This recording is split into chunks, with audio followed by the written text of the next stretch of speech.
Hello everyone, I am Tacet, and today I'm going to be going over the Gems of War event objectives for the Wild Plains event, in which the Midge Swarm is added to the game. We're also going to be getting quite a few faction events this week, which we're going to be getting for the first time ever, so we're going to see how those pan out to be. But anyways, let's get into the troop. It is a rare. It gets a brown-green arcane trait stone. You'd want to use this for Diviner or Soothsayer earlier on in the game, or something any more later on in the game. As far as the troop itself, it is a really good early game troop.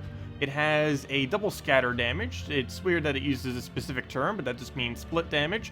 It just means that it's going to hit its or distribute its damage all across all 4 of the enemies, and it gets to do this twice. So even if they have barrier, it'll still hit some amount of damage.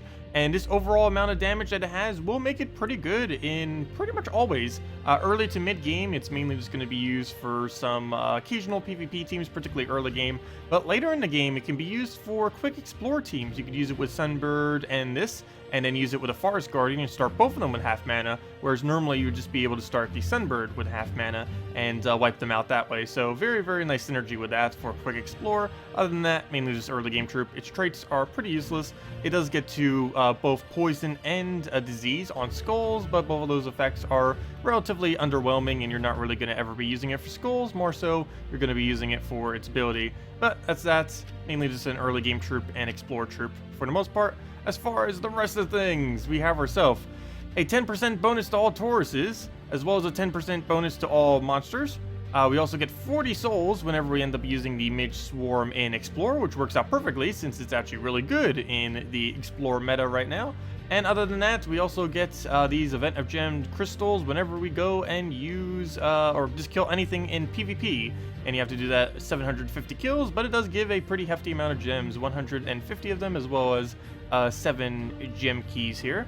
Other than that, things that we need to go do this week. Chests. If you still want to go get the Megavore, it is available in Glory, Gem, Guild, and VIP chests until this Friday reset, so basically until the end of Thursday. So if you're still interested in getting that, go use up some of your keys, as you'll still have it as the only mythic in those drop tables. Other than that, as far as the event keys, this event key only has 1 mythic in it, and that is Catches the Bull, which is, of course, the mythic of Wild Plains. Other than that, basically every other drop from the event key drop table is useless. Both the 2 legends from the kingdom is useless, and for the most part, I wouldn't really bother at all with this key, with these keys. It's just not really going to be worth it for this kingdom. Save them for a better kingdom. Other than that, next up, we have the invasions, of course, this week. As far as the new weapon, I will be showing a team for that later, though it is a pretty underwhelming weapon. Basically what it does, of course you'll still want it for completionist purposes as far as getting everything, but it deals splash damage. Again, they're using these weird terms again. Splash just means it'll do adjacent damage, so it'll do the full damage to the one and then do half the damage to the 2 adjacents. So right now it would do 29 and then do 14 to the one above and below, because I believe it rounds down. And then it creates 4 red boosted by Tauruses on the team. This can create a maximum of 13, as there currently is not a Taurus hero class, though it could do up to 16 if there was. And if they ever do add a Taurus hero class or more Taurus synergy with this, it'll be a pretty decent weapon, though at the current moment in time there really isn't anything good to really use this with other than Catches the Bull, and that's about it.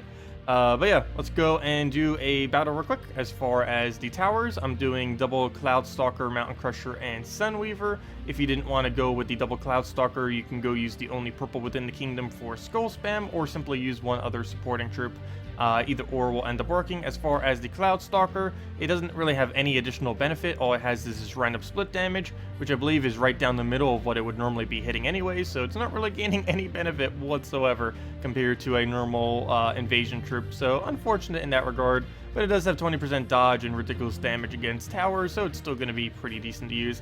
As you can see here, we're using double of it with a Mountain Crusher and a Sunweaver. Sunweaver mainly just so we use all the colors, and also because it just makes its attack go even higher, because whatever attack buff we do to it's going to be multiplied by 3, 4, or 5 times, depending on how far it has been ascended. So we'll go and ideally I guess go for Mountain Crusher first.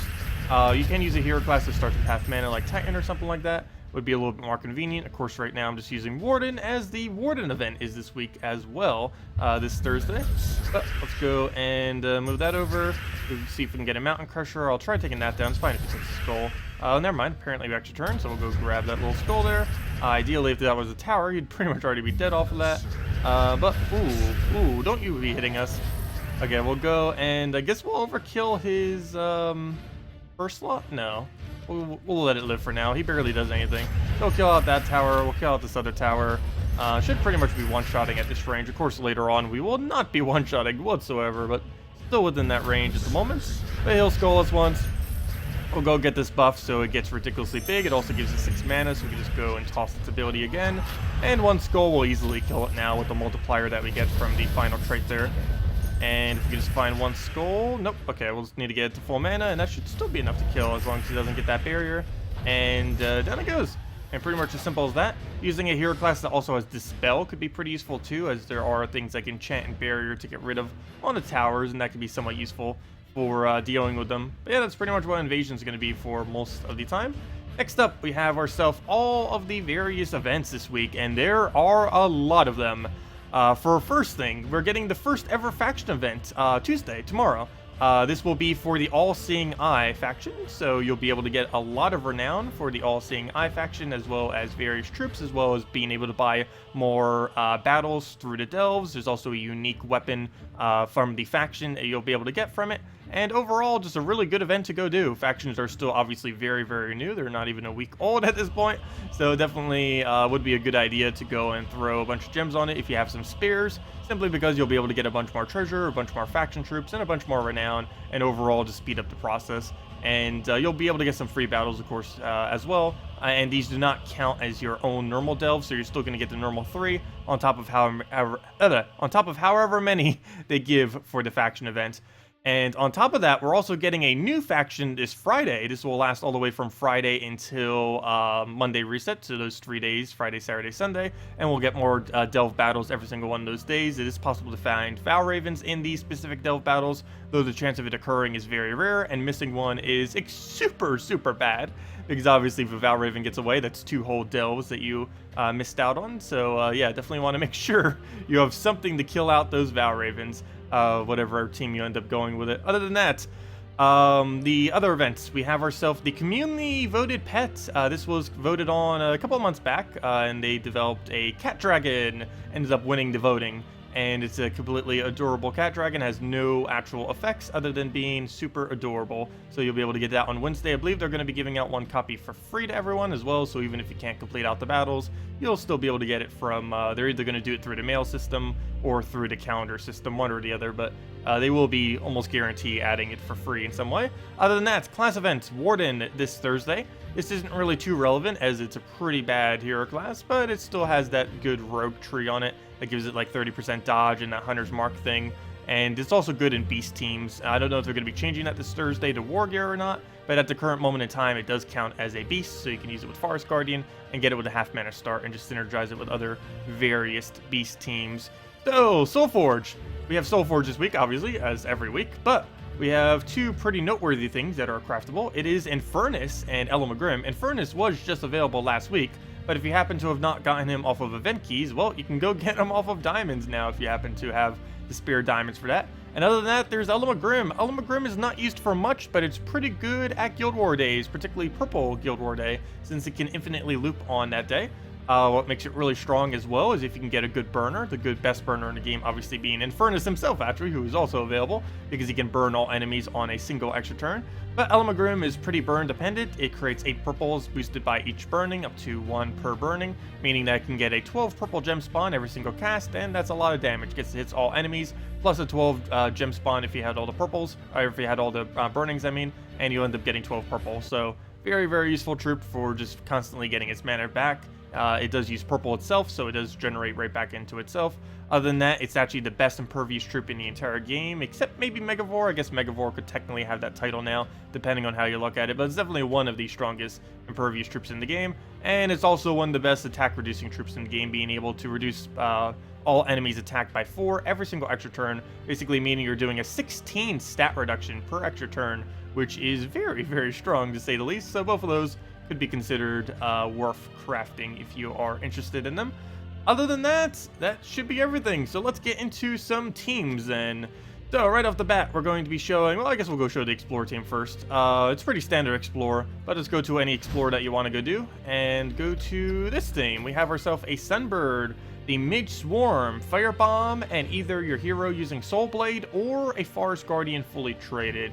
Forest Guardian fully traded would win quicker, but the Soul Blade would give you just hero HP, which is important because there's a lot of hero HP that you need to earn for all the various classes. But you just get your mana up, throw it down, and that's basically that. You might need a double cast, and that would be a good time to go with the Forest Guardian option, or simply just go and get both of them up, get the scatter off of the new troop as well as the Sunbird, and both of those in combination should be enough to kill out pretty much any base explorer in the game, even if you are at lower stats. Anyways, let's go now and use this troop and actually use it for what it's supposed to be used for, doing a bunch of scatter damage. But we're going to be going with a really cheap team, all ultra rare and below, something that you could probably obtain by about level 30 to 50 or so, and it's something that would last until about level 100 or 150 as far as early game, so pretty accessible and worth using. So this you'd want to use with whatever hero class you're currently leveling with the Lance of Divinity, mainly because of the perks that ends up getting is gain a barrier, which will help you tank, as well as 4 mana, which basically just gets half its mana back essentially every single cast. Other than that, we have Rock Spirit, really good. Any kind of boost ratio earlier on in the game tends to be very strong. It also has board control, so you can get some more mana generation back. And if you can somehow afford the traits, you also get Stone Skin, which will help it to tank as well. Other than that, we have just the Midge Swarm for the split damage. It's kind of like a Ranger, except not a Ranger. If you want to, you can even go replace out Hero and add a Ranger, just so you have 3 things with split damage, and it works out pretty well. And other than that, we just have Deep Bore, and this is mainly as a backline tank. You do tend to need backline tanks earlier on in the game, as there's quite a few early game troops like Rockworm and that other Blue Worm and other things that sometimes like to hit your last slot, so you do want to make sure it's at least somewhat durable, and this thing gaining armor on last slot is going to be nice, and that puts our best troop in the team basically safe in the 3rd slot. So this is basically what we're going to go with. Let's just see if we can go and take this out. Queen Mab might be a little bit annoying as we do have some loop in here, but hopefully it won't come to be an issue. So let's go move this down, move the brown. Already got Deep Bore to max, so we'll just go throw this on the edge right there. Hopefully get our extra turn. It looks like we don't, and we're frozen on our main color we need. But we can go boost ratio this off of all the browns, which we're definitely going to need to. Actually, you know what? We're going to go and take that extra turn that's just sitting right there. So we'll grab that. We're not frozen on that specific one. We are frozen on brown, however, but we'll still go for it because it's enough mana that I think it's still worth it. So we can now go do the scatter damage. This will go and do 27 damage split amongst all 4 of them, and then it'll do 27 damage split amongst all 4 of them again for 54 total damage, which definitely is not that bad. Okay, he's going to get a bunch of stuff here. We're just going to be perpetually frozen, I think, for the rest of this battle. He's using an infinite loop team, but it's under AI control, so I don't think it's actually going to infinitely loop. Though, as I say that, I think we're about dead. Let's see. Let's go get that down. Obviously, this team is definitely made more so for earlier on in the game. You would not really use this, as I mentioned, beyond about level 100 or 150. But figured I'd give it a test run just to see. But yeah, it does look like it is going to lose to this. Mainly due to the freeze. I'm pretty sure if we didn't have Queen Mab on that, we could have taken it. But I guess we'll go into a slightly weaker battle just to show it then.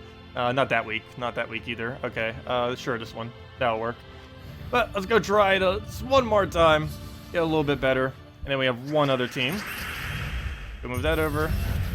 Get the... what do we need? I guess we take the brown, go use this for board control, go get a nice split. We'll go cascade that since he kind of just left it for us on whatever amount of browns we can get. We actually got Hunter's Mark because we're using Warden right now.